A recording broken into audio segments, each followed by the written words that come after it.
Hello. I decided I wanted to make a video talking about my favorite deck of all time, and so I'm gonna do it. I've talked previously about like Weather Painter and Live Twin, and I kind of want to talk about some more decks just in the future, but today I just really felt compelled to talk about Sky Striker because I'm just really excited about this deck, and Sky Striker has been my favorite deck since I got into the game in late 2019. So I want to talk about the current, most powerful and popular version of Sky Striker, introducing Sky Striker Destroyer Phoenix Enforcer. Now, I know that hearing about Destroyer Phoenix Enforcer probably makes you want to just immediately click away because, I mean, the card is everywhere. It's representing around like 30 to 40% of the total metagame at the current moment of this filming because the card is just an unbelievably powerful advantage engine, both in how it affects the board and even how it affects follow-up turns. But I want to talk about Sky Striker Phoenix Enforcer because I think that Phoenix Enforcer does a lot for this deck specifically that it doesn't necessarily do for other decks that are playing it. So let's talk a little bit about what I'm playing. So first things first is, of course, 3 Ray. I mean, you just have to. It's just natural. But what makes Ray so good? I mean, if you're, maybe you're watching this video and you already know everything about Sky Striker, but I guess in my head, a lot of people do gloss over why Ray is played and why Ray is so good.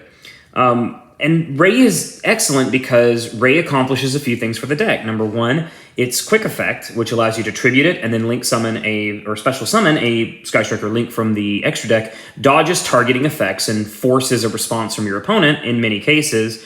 And additionally, its Ray's graveyard effect allows her to come back to the field when your Sky Striker monsters leave the field to then link summon again to either get another search with Shizuku, add a card back with Kagari, block an attack with Kaina. This card really just does everything. It's amazing how good Ray really is. And it's funny that Ray is so good because her counterpart, Rose, is a lot less good. Thus, I'm only playing 1 copy. Now, I've actually seen lists play 2, and I've seen even lists that play 3. And I understand the reasoning for that. It's just that in any given situation where I have Rose, I wish that it was Ray. I've had instances where I have lost games specifically because Rose was not Ray and does not do the same things that Ray does. The best thing about Rose is that when you summon a Sky Striker Ace, you can special summon Rose from your hand, which is really great, particularly in the Phoenix Enforcer build. Rose's other effect is much, much more conditional and situational, as it requires an opponent's monster in the extra monster zone to leave the field to special summon back to the field. It comes up extremely infrequently, at least in my experience in testing, and Rose generally is just going to be another body to access a Sky Striker Link monster. Now I'm going to go ahead and talk about the Phoenix Enforcer bricks here, because I'm just kind of talking about monsters at this time, but Celestial and Dasher really are a world's length of difference from Dark Magician as Black Dragon for Dragoon. These 2 cards are unreal in what they do. Mainly Celestial. Celestial really is the highlight of the bunch because not only can Celestial destroy back row on attack declaration, but Celestial is, of course, a pot of greed when you have Dasher in the graveyard as well. So after resolving Phoenix Enforcer on the next turn, once you empty your hand, you can Celestial to refill it with a sweet 2 cards. Unbelievable that those are the bricks, quote unquote. Those are all of the main deck non-hand trap monsters that I play in my build. So I'll talk about the hand traps next. I think that the correct hand trap lineup for this format is generally 3 Effect Veiler, which targets a card on your opponent's field, a monster on your opponent's field, and negates its effects during their main phase. The Eternal Staple, Ash Blossom and a Joyous Spring. Ash negates any effect that puts a card from the deck somewhere else, whether that be onto the field, into the hand, or into the graveyard. Very versatile card, extraordinarily powerful. Nibiru, the Primal Being. Nibiru, the Primal Being, is very important for eliminating powerful boards before your turn begins, though you do have to be careful as monster negation to stop it if that monster negate is not a targeted on the field type effect, and infinite impermanence, the only type of negation that does not interact with Triple Tactics talents in terms of hand traps, although Triple Tactics talents is not seeing as much play this format, though infinite impermanence is still very powerful because you can set it on the field and also negate columns, which won me a game today by negating skill drain for Phoenix Enforcer to activate its effect and destroy the skill drain. So those hand traps I think are correct because the most powerful deck in the format currently is Sword Soul. And Sword Soul, excuse me, having a little bit of hot water, you gotta stay hydrated, right? Sword Soul demands targeted negation to stop the effects of like Taya, Moye, and you can even shotgun Incredible Ecclesia if you're desperate. Additionally, targeted negation is powerful against an established board, at least in terms of infinite impermanence. Infinite impermanence, you can play it from your hand as one of the first cards you activate on your turn to stop Baron or Chichao. And Nibiru can be game-winning if you catch the Sword Soul player before they can establish Baron. Nibiru can even be great into an established Baron board if you first negate the Baron with an infinite impermanence, or you can, of course, activate Nibiru, force the negate, and then chain infinite impermanence or effect veiler to stop the negation. I just think that overall Nibiru is kind of necessary going into a lot of decks this format, whether that be the Phantom Knight deck or, of course, the Sword Soul deck, Virtual World, among others. It's not great against the Mirror. It's not great against Dogmatica Invoked, although it can come up in some cases, especially if you can, of course, Nibiru, Veiler, their Makaba. But it's overall, I think you just kind of have to play it against a lot of matchups, and they don't expect it in the main deck, which can sometimes win you games going first, winning you games when you are playing into their board. And I just think overall Nibiru is very powerful. It's frustrating because in the matchups where Nibiru is dead, Celestial is also dead if you draw the Nibiru, which is very frustrating and has caused a few scenarios where accessing those resources could be game determinative, but I can't because I can't resolve Nibiru. So now I want to talk about these Sky Striker spells as well as the generic spells that I play. So obviously there's the 3 1-ofs. So the 3 1-ofs that are limited to 1 are, of course, Engage, Multi-Roll, and Hornet Drones. Hornet Drones is simply a secondary starter that can also act as a play extender, going into things like Verti Anaconda and even Access Code Talker. Multi-Roll is the heart and soul of the deck in many ways. I think that Multi-Roll is probably... That card to me is really what makes Sky Striker so powerful. Above even Engage, although Engage is partly, I don't know, it's kind of an ecosystem between Engage and Multi-Roll because the turns where you're able to access Engage and Multi-Roll at the same time feel like you can't lose, and then they top deck Duster, and then you do anyway. Either way, Multi-Roll allows you to recur your resources from the graveyard for each Sky Striker spell you activate. If you have Multi-Roll already established and you activate Engage from the hand, whether you search it off of Shizuku or just drew it, you can potentially get an addition, like 2 set cards back to the field from the graveyard off that alone. And sometimes emergency setting the Engage with Multi-Roll to get back into the game is very important. And of course, Engage, it is Pot of Greed, but better. Engage is unbelievably powerful. Put it back to 3. No, but I mean, Engage, it lets you search. It draws you a card. If you have 3 spells in grave, it's unbelievably powerful. Next, obviously, we have Widow Anchor. Widow Anchor is kind of what makes this deck tick in this format because being able to, again, access the targeted negations and then even take your opponent's monster is huge. Against, like, Sword Soul, their monsters are massive. So sometimes it becomes necessary to actually take their monsters, clear over their other monsters in the battle phase, and then remove the monster that you took by linking it away into Zeke or into Verti Anaconda in main phase 2. This card just allows you to break through boards so effectively, and that's just what makes the card so great. Shark Cannon at 2. I play it at 2 because, unfortunately, this card is functionally useless against Flunderies. Although this card is also more necessary than ever because this is your way to out Phoenix Enforcer.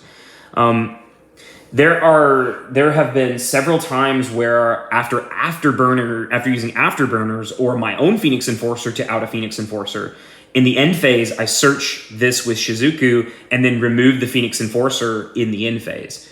Shark Cannon is unbelievably powerful, but it's also important to consider that Shark Cannon doesn't actually negate the effects of the monster that you summon with it. So there have been times where I have used this card to take a monster from my opponent's graveyard and use its effect against them.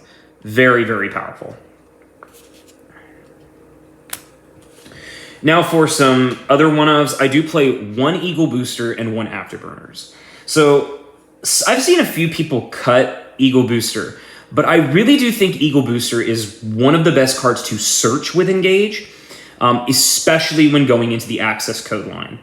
You can actually play into an established board with Eagle Booster in hand to bait negations. You can, whether that mean, they have the Ash for Hulk, Eagle Booster stops it. They have a Veiler for Selene, Eagle Booster stops it. They have something for access code itself, Eagle Booster stops it. You can protect your finishing play with Eagle Booster to secure a win. And then lastly, Afterburners is of course a powerful board breaking tool. Sometimes I find I want to play multiple of this card, but honestly, I just simply can't find the room for any more than one. And sometimes it's dead if my opponent does not actually commit a monster to the board.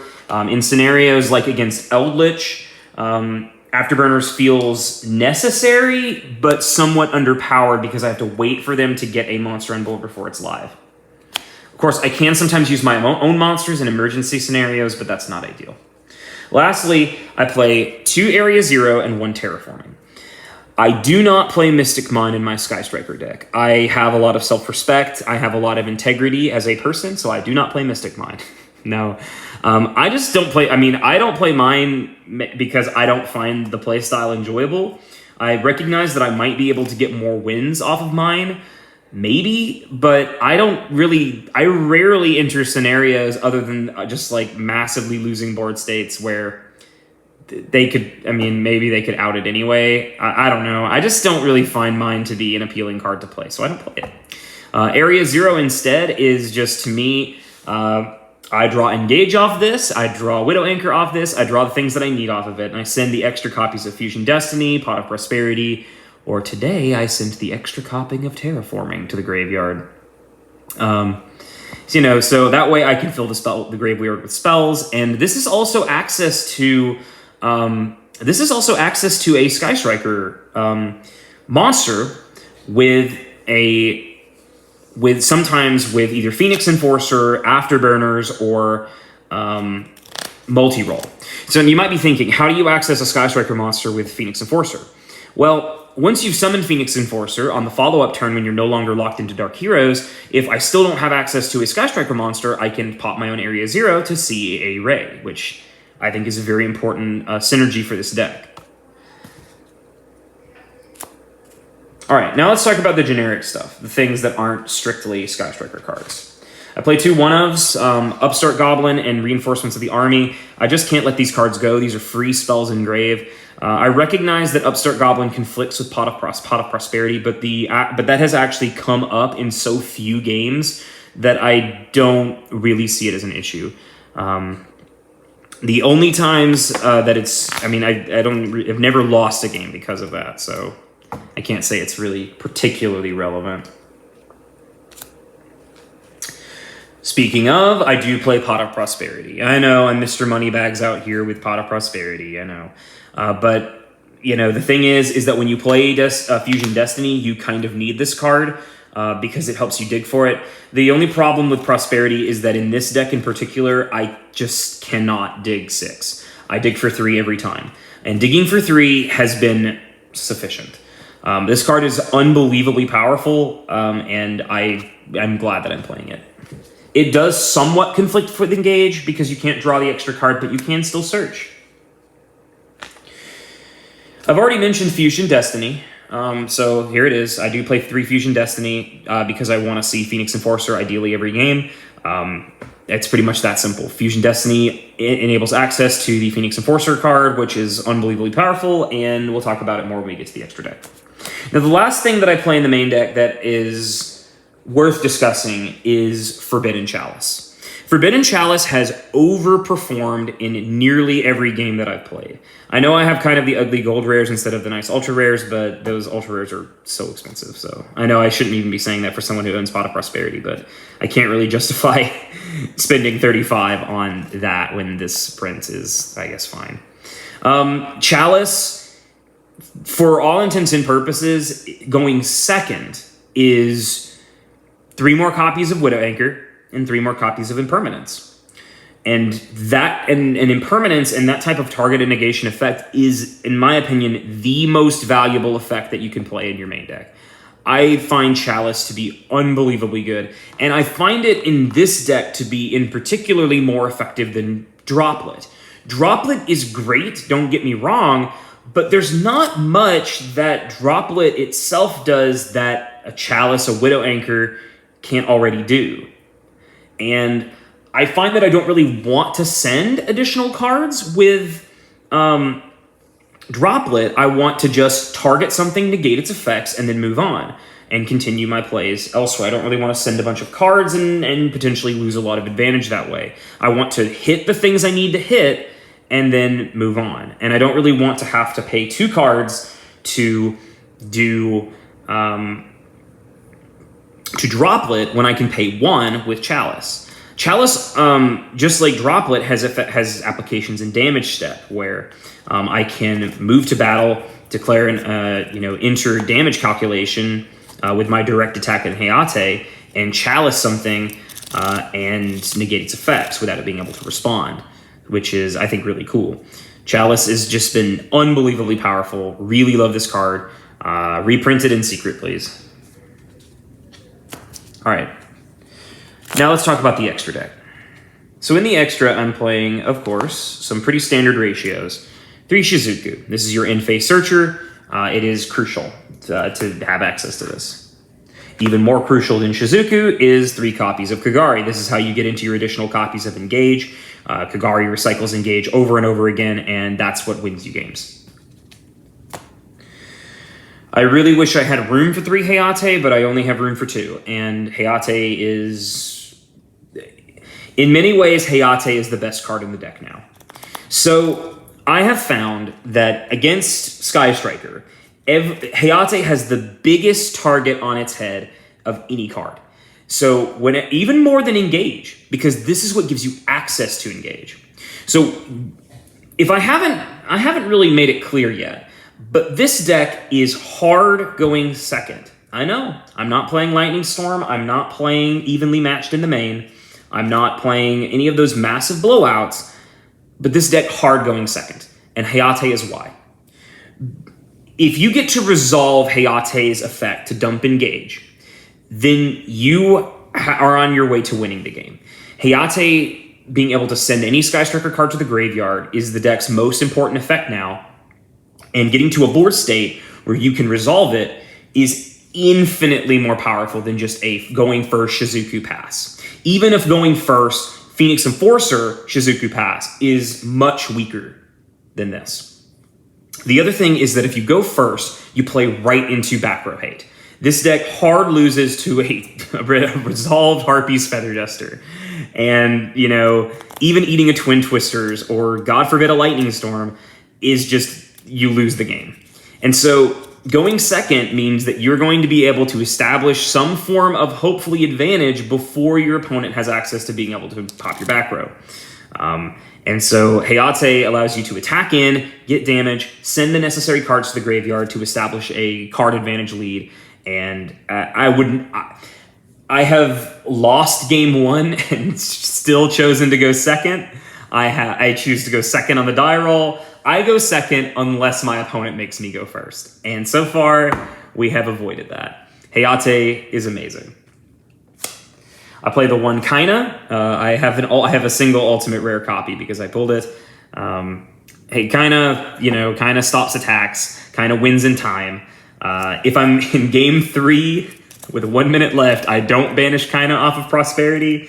But otherwise, kind of a prosperity banish. I play 1 Zeke. I would, if we had a 20 card extra deck, I'd play 3 Zeke or something crazy like that. Zeke is so good with Widow Anchor or Shark Cannon. Being able to take your opponent's cards, link them away into a Link 2 is so good. This card is amazing. I wish I had more room in my extra deck to play more copies, but every time I resolve Zeke, well, every time I summon Zeke, I kind of feel like I'm cheating. And the effect to banish until the next end phase is kind of huge. It's great removal, and it forces your opponent to play in really awkward lines without a monster that is sometimes essential. All right. I do play, of course, Sky Strikers' signature access code engine, Hulk, Selene, and access code. Access code is so ridiculously good in Sky Striker because unlike so many decks, you can access all 6 attributes to just destroy your opponent's whole field. This is why Eagle Booster is so good with access code, because with enough setup, and if you are able to play around any negations, summoning access code will win you the game even into a full board because they can't stop it if it's affected by card effects. It's great. I love it. And sometimes you can resolve in some matchups Selene without going into Hulk. I particularly like playing against Dogmatica Invoked because all of their monsters are spellcasters. So Zeke plus a spellcaster from their graveyard is Selene, and so I can skip Hulk. I like playing against Sword Soul in some cases because I can take their Incredible Ecclesia, and that's a tuner, so Hulk is easy to access. There's just a lot of applications for these cards, and I really like them. Finally, of course, Predaplant, Verite Anaconda, and Destiny Hero Destroyer Phoenix Enforcer. These cards are kind of infamous at this point. I understand why, but in Sky Striker, the ability to access a non-targeting destruction every turn just cements your card advantage lead and establishes a board state where you can remove a threat and then have your full engine access and break boards. Phoenix Enforcer can also be summoned to the extra monster zone off of Fusion Destiny. So even if you don't have access to a Sky Striker monster, in some cases, Phoenix Enforcer kind of acts as a replacement for that. Phoenix Enforcer is just overall so good in this deck just because it fits in very naturally with the Sky Striker's established plays. The only time that Destiny Hero Destroyer Phoenix Enforcer is a problem is if it gets unfortunately stuck in the main monster zone due to a negation against its effect. That can be kind of a problematic situation, but that is partly why Forbidden Chalice and Infinite Impermanence are important, because they're targeted negations that don't require a monster to be absent from the main monster zone. Verite Anaconda is also particularly powerful in this deck because it's so easy to take your opponent's monsters to make it. One of your Sky Striker Link monsters makes Verite with any of your opponent's effect monsters. It's great. So that's the deck. However, I do, of course, have a side deck because I am trying to play competitively, and I will say that my side deck sometimes feels unnecessary to even go into. Sometimes I'm only removing Nibiru from the main in a matchup that is not Nibiru favorable. Rarely am I actually removing cards because I don't think they're strong. I'm mostly keeping them in because I just kind of keep everything in because they're so powerful. But I do play 3 Droll and Lockbird. This is partly for the mirror match. It's partly for Invoke Dogmatica. It's good against Flunder. It's generally good against a lot of decks that search multiple times because that is, of course, the name of the game in a lot of modern Yu-Gi-Oh!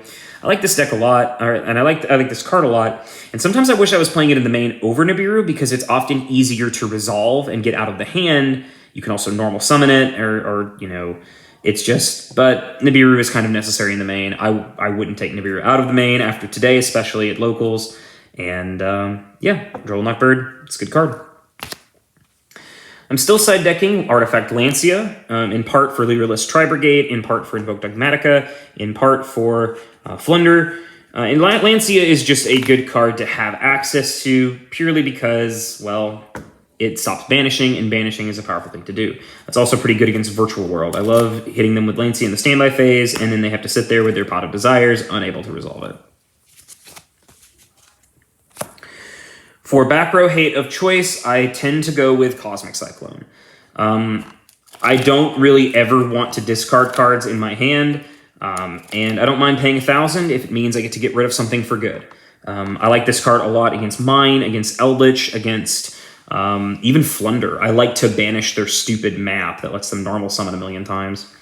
I think you may be wondering, why not 2 Cosmic and then 1 Duster? Well, cards like Lord of the Heavenly Prison are kind of skirting around on the fringes, and I really don't want to lose to something rogue like that because I'm unprepared for Destruction Protection. I like this because it banishes, and I don't even have to worry about it.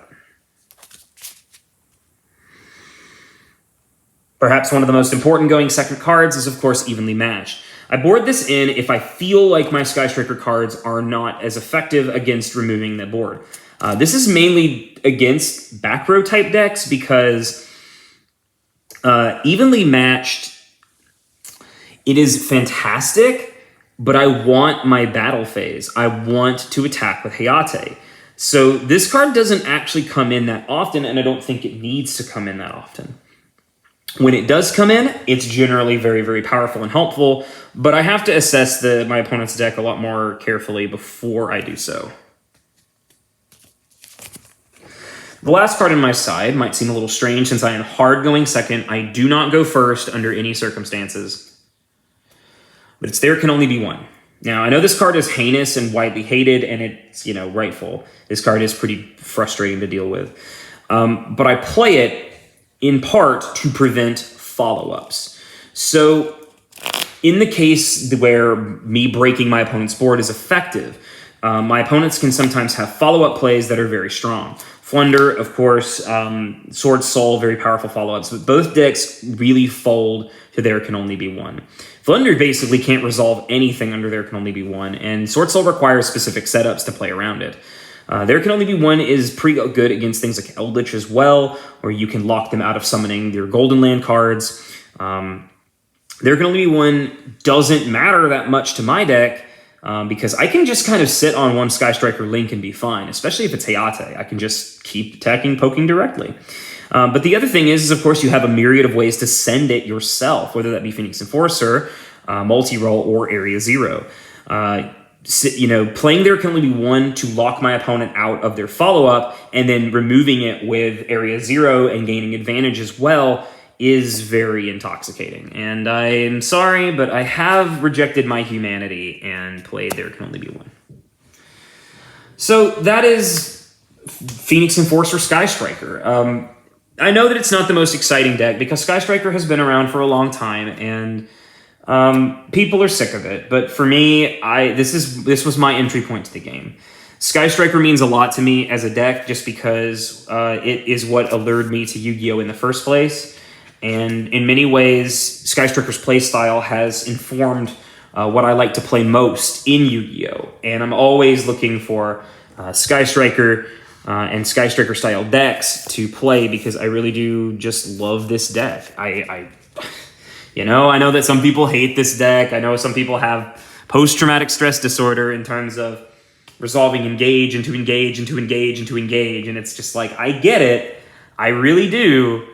But that's what's fun to me. Maybe that comes from my history with Pokemon TCG, where drawing a lot was just a lot of fun. And being able to resolve multiple engages is still fun to me because I get to draw cards. But it is what it is.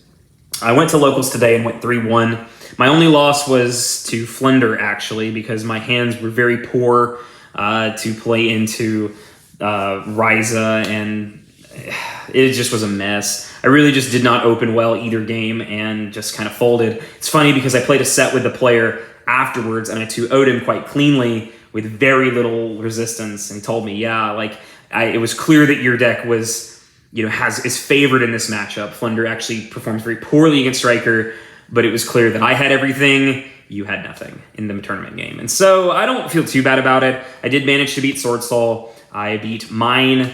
I beat Eldritch. Really played like 2 Eldritches today. It was very slow games, but I had fun and I love this deck, so I hope you got something out of watching this. See ya.